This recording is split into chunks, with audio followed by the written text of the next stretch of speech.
Oh, hey, look who it is. Get over here. Where you been keeping yourselves? Welcome back, or welcome to DreamWorks Switch to Life. And in today's video, we are going to be discussing DreamWorks' latest movie, The Bad Guys 2, which I honestly have to say is way better than I thought it would be. I actually made a prediction video and I got quite a few things right. I, of course, got the basic plot wrong, but maybe not. I don't know. We'll talk about that in a different video. But anyway, today I'm going to review the actual Bad Guys 2 movie.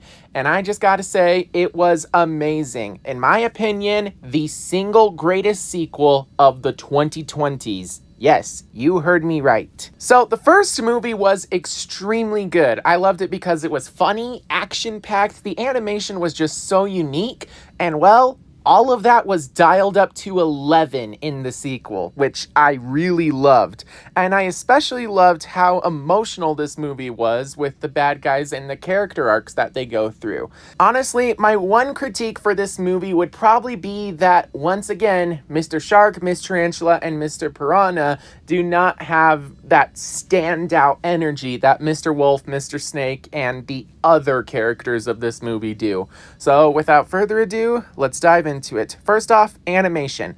Animation looks pretty much like the original movie, but with a bit of an upgrade because, you know, time happened. And of course, there was also a few very different scenes where it changed to 2D animation, which was just super funny and out of place, and that's what made it super cool. Then we have the voice acting, and I just gotta say, once again, the voice cast is simply amazing in this movie. Not only with the return of the bad guys, and as well as, spoiler alert, Professor Marmalade, but the bad girls were simply amazing as well. You could tell that they were both ruthless and also cunning, which I really enjoyed. Then we have the music, which is kind of mostly the same from the original, which makes sense. They got the same composer, and honestly, the original music was really good. And this music, while I would say is also really good, I don't think I've gotten enough times to listen to the soundtrack itself. So with that in mind, I'd say that the music for this movie is really good and definitely worth listening to if you liked the original. But as for pop songs, not as good as the original. Then, of course, it's time to dive into the story, and let me just say the story is really good. Now, I actually made a prediction video on what I thought the story could be about, and let me just say, I am happy that I was wrong. Granted, I got a few things right, but this movie on its own is really good with its story. I especially loved the relationship between Wolf and Diane in this movie. But honestly, I would say that the villains of this movie are really good. You definitely need to go watch this movie to see it for yourself. But with that out of the way, it's time to dive into spoilers. So the film opens up 5 years in the past, which, if you don't know, is supposed to be 2018.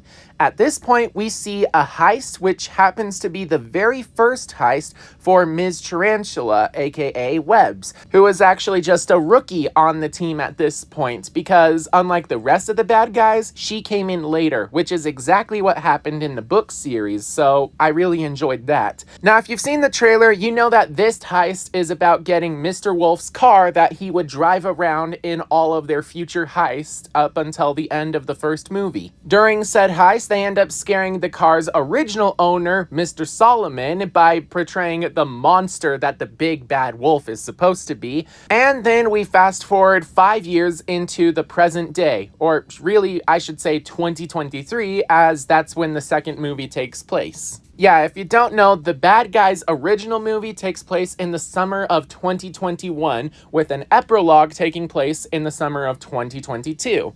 Then, a year later, I guess, we see that the bad guys are still struggling to go good, because, well, even though they want to go good, nobody believes them. We see that they have a bunch of job interviews, but not a single one of them trusts them because of their criminal past. And even though they thwarted the evil Professor Marmalade, nobody really thought that he was evil up until they thought he was the Crimson Paw, but still. Anyway, we see that everybody on the bad guys team is super upset about the fact that nobody is respecting them and they don't have the good life anymore, with the exception of Mr. Snake, who is extremely happy with his life, which we will talk about later. Anyway, Mr. Wolf is having a chat with Diane, his girlfriend, but of course, since Mr. Wolf is portrayed as an ex-convict and Diane is the governor, they can't really be seen together. So, you know how there's a thing called a close relationship? Well, they have a middle relationship. During their talk, Diane says that she had it easy to get people to trust her since nobody knew about her criminal past. But she says that Mr. Wolf and the bad guys need to find a reason for the public to trust them. And well, then Mr. Wolf sees a news report about the Phantom Bandit, who is essentially going around and pulling off a bunch of heists, and they're even using the bad guys' calling card. Yeah, back in 2018, we saw the heist pull off and they use a confetti bomb. Well, now in the present day, the Phantom Bandit is also using a confetti bomb, framing the bad guys for a series of thefts around the town. But Mr. Wolf decides to reach out to Chief Misty Luggins, who I should say got a promotion as the police commissioner. And now the bad guys, with the exception of Mr. Snake, are working with the commissioner to find out who the Phantom Bandit is and what their next heist would be.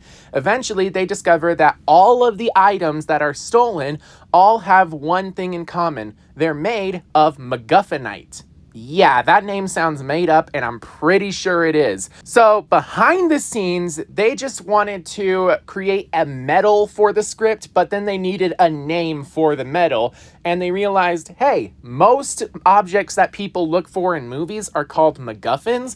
Why not just call it MacGuffinite? You know, what I really love is that even though they use MacGuffinite as a major plot device in this movie, they never actually go after it like a MacGuffin. It's just there, which I really enjoyed. We'll talk more about MacGuffinite later, though. But then the bad guys on their own discover another thing that all the heists have in common. They all correspond to locations that Mr. Snake has been visiting on his schedule of fun activities, which is very disappointing because it means that Mr. Snake is only happy because he's robbing all of these places. So they go to the lucha fight where they once again run into Commissioner Luggins, only to knock her unconscious because they don't want her to find out about Mr. Snake being the Phantom Bandit. So they lock her in a porta potty and leave a note saying, "Sorry from your friends, the good guys." And then they go find Mr. Snake and attack him, trying to get the truth out of him, only to find out that he was there with his girlfriend, Susan.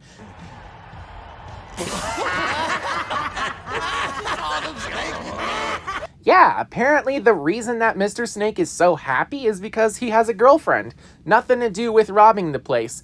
However, that doesn't stop them from accusing a wrestler of being the Phantom Bandit, and the Phantom Bandit is there to steal the lucha belt, which is actually made out of MacGuffinite. So they try to stop Hog Wild, who I'm calling the wrestler. But unfortunately, when they beat Hog Wild and say that this wrestler is here to steal the MacGuffinite belt, it turns out that Hog Wild straps Mr. Piranha into the belt, making it so he can't remove it, and the blame falls on the bad guys for stealing the MacGuffinite belt, and they run away, and eventually that just makes them public enemy number one. So now they are on the run, and thankfully they managed to escape with the help of the driving skills of Mr. Snake's girlfriend, Susan, and then Mr. Wolf calls Diane Foxington for help and tells her that they only have one clue to go off of, MacGuffinite, and so she tries to do some internet research and discovers that Professor Marmalade did something experimental with MacGuffinite.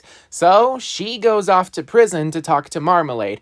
And while that is happening, Mr. Wolf returns, only to find out that Susan knocked out all of the other bad guys with breath mints. And because Mr. Wolf didn't take any breath mint, she just shoots him with a dart. And thus the bad guys are brought to an evil lair where they're tied up, at which point they meet the Bad Girls, an evil gang that is inspired by the bad guys, and they're led by Kitty Cat, who we actually learn a bit about her backstory. So as a kid, they would always give out lollipops to the good boys and girls, and unfortunately, just because she was a snow leopard, she never got a lollipop. So her first heist was sneaking in and stealing all of the lollipops, at which point it became a power move and she became the most respected kid on the playground.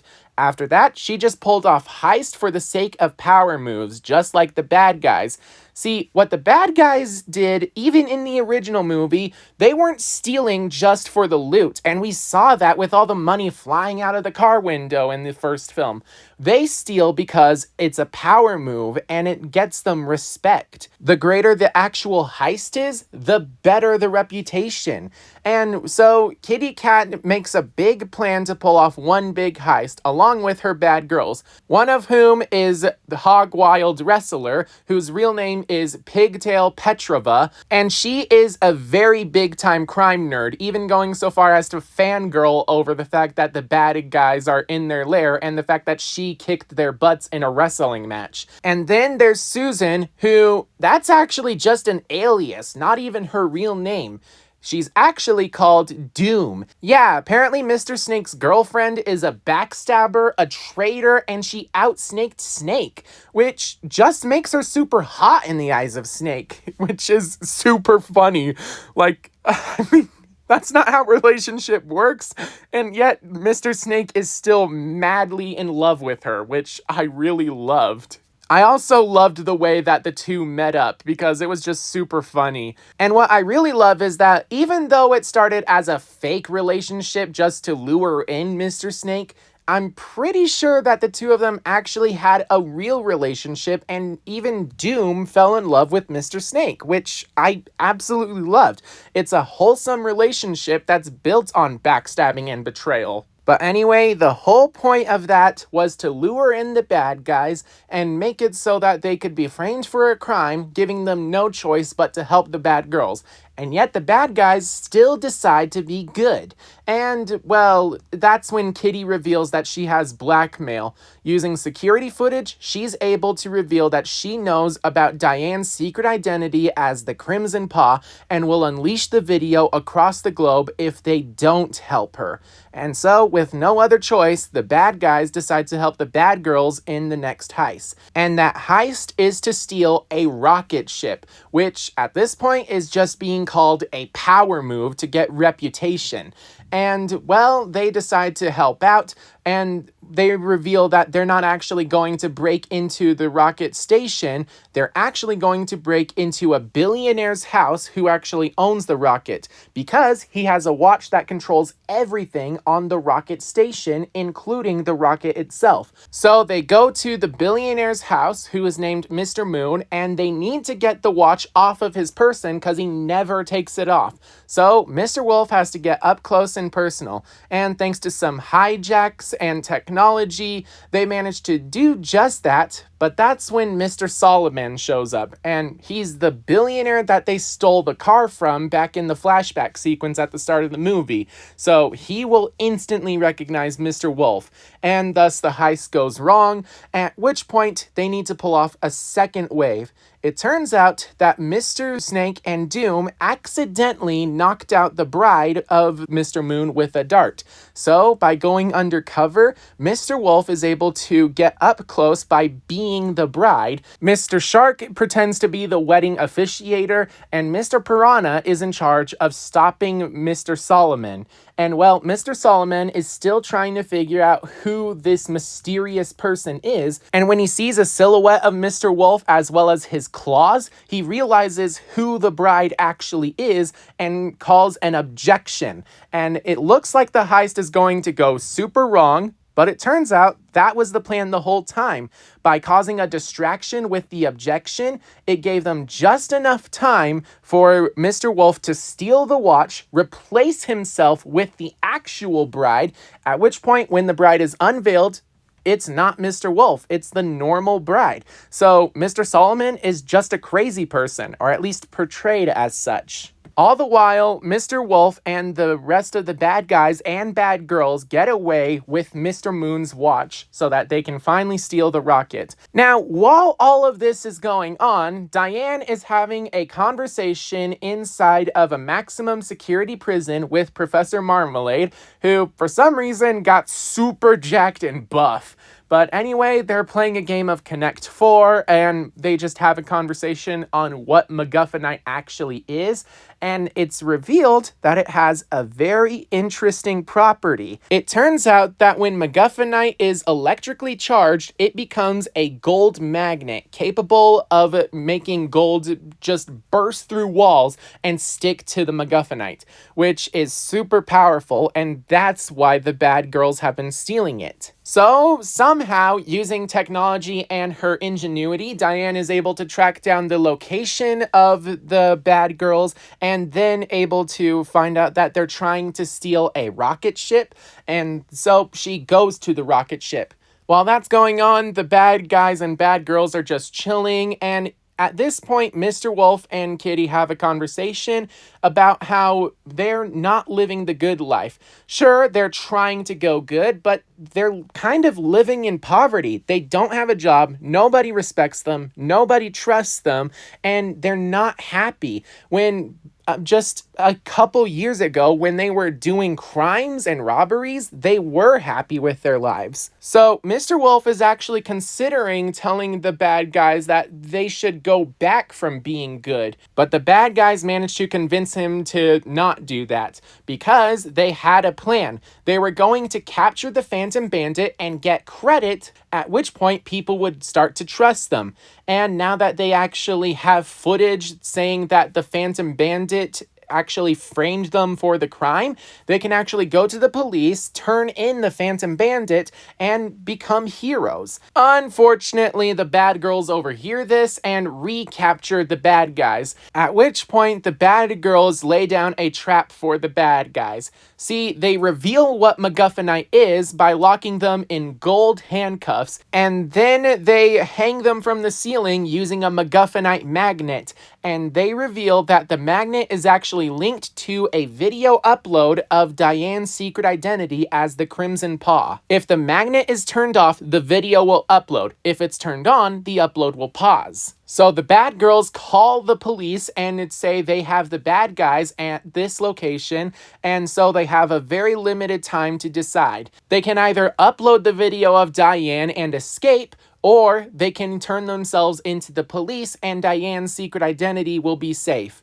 Well, they go with option 3, finding a way to stop the upload by hacking into the laptop, and that fails. They find a way to destroy the laptop, that fails, and eventually, in the end, the video is uploaded because they just ran out of time. And in their efforts, they didn't have enough time to escape, so Commissioner Luggins shows up and arrests them, and the Commissioner has a pretty cool dynamic here with the bad guys. So she wants to arrest them so bad because she doesn't trust them. Then they become friends, and then they go bad again, and then they say that they were good this whole time, and she wants to believe them, but the thing that really nails the coffin is she pulls out the note that says, "Sorry from your friends, the good guys." They were sorry for knocking her out at the Lucha heist. Why would bad criminals be sorry about that and call themselves good guys? So she agrees to hear them out, and they reveal that the rocket is being stolen by the bad girls, and it's at this point that the rocket is actually starting to launch. So she believes them and uses a helicopter to help them get to the rocket, and they pull off this big action heist that I don't think anyone would be able to pull off in live action. And yes, I'm talking about you, Tom Cruise. We're told that stars and other summer blockbusters do their own stunts, so clearly it's not impossible. And we're not gonna use a stunt crew! What do you mean, no stunt crew? Feel free to prove me wrong in one of your future movies. But anyway, the bad guys jump out of a helicopter onto a moving rocket, at which point they try to get to the hatch to enter, but they fail and fall, and they grab onto the side of the rocket, at which point that part of the rocket falls off of the main ship. So they have to run up the side, jump across a gap, jump across another gap, and eventually they manage to finally enter the rocket ship after nearly freezing to death in the upper atmosphere. Now, while that is going on, Diane shows up at the rocket ship ready to thwart the bad girls, and she gets into a fight with them, at which point they reveal that her secret as the Crimson Paw has been revealed, and she is now under arrest and no longer the governor. And when that emotional shock happens, they shoot her with a dart. I'm pretty sure they would never have been able to actually hit her with the dart if it wasn't for that emotional shock.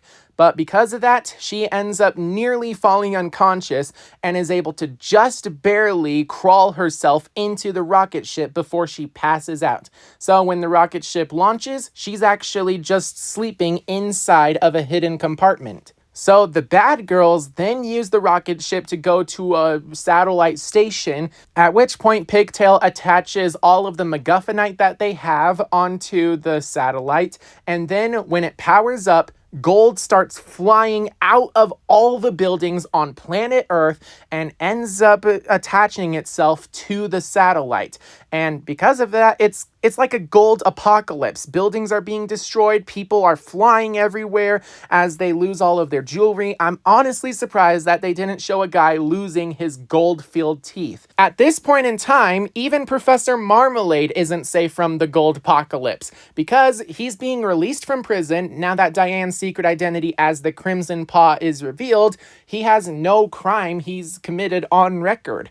So he's released from prison and given a clean slate, given a gold car, which ends up flying into the atmosphere and he can't get out. So the bad guys attempt to stop the heist. Not only do they turn off the attachment to the rocket ship, but then Mr. Wolf goes in and fights against Kitty Cat to steal the watch that controls the rocket ship. They also have a conversation about why Mr. Wolf decided not to go back to being bad. It turns out that he realizes that being bad just makes you feared. It's not true respect. That's what he's trying to get from humanity. And while that's happening, Mr. Piranha and Mr. Snake are having a super funny scene where Mr. Piranha is farting inside of the spacesuit and Mr. Snake can't breathe. Believe it or not, this was actually in the original book series that the movie is based on, only it was Mr. Wolf in the suit and not Mr. Snake. The bad girls see Mr. Snake and Mr. Piranha suffering out in space, especially with all of the gold flying everywhere,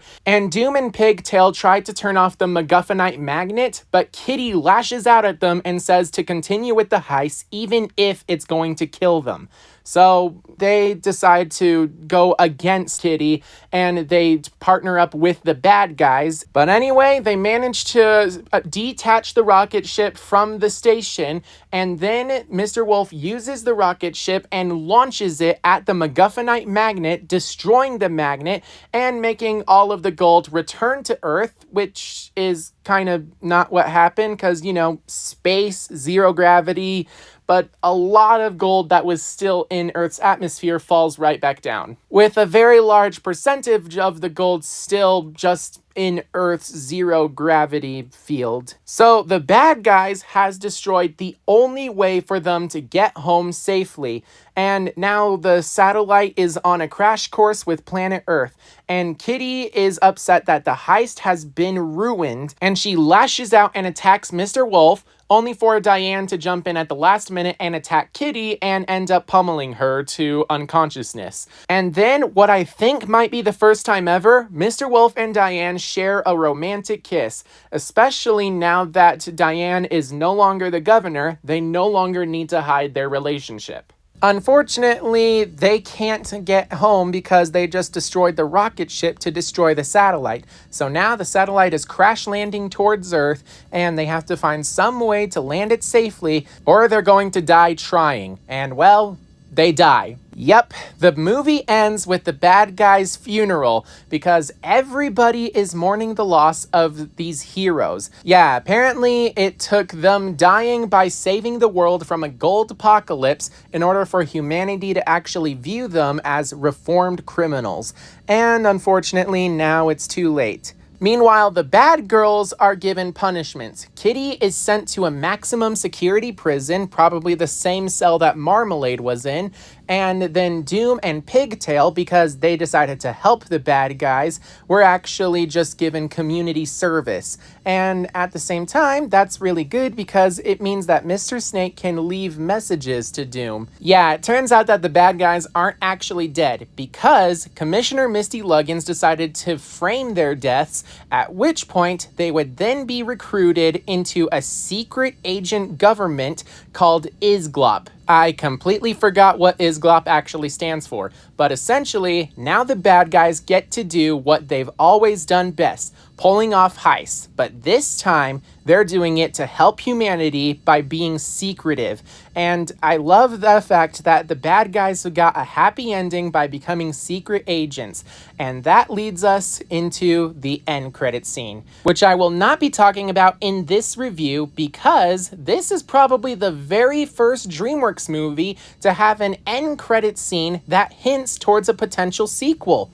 Yeah, we got an MCU-style end credit scene in The Bad Guys 2. So, with that in mind, be sure to subscribe to this channel so that you don't miss my prediction for The Bad Guys 3. Also, if you really want to help support the channel, be sure to join my membership program. And feel free to comment down below what you guys thought of The Bad Guys 2. But above all else, make sure that you're staying safe out there, and I will see you all in my next video. Bye-bye. Lockpicking is like a romance. You gotta start gentle, playful, work your way into its little cold heart until all those defenses melt away. Oh, sounds kind of fun. Are we still talking about the lock?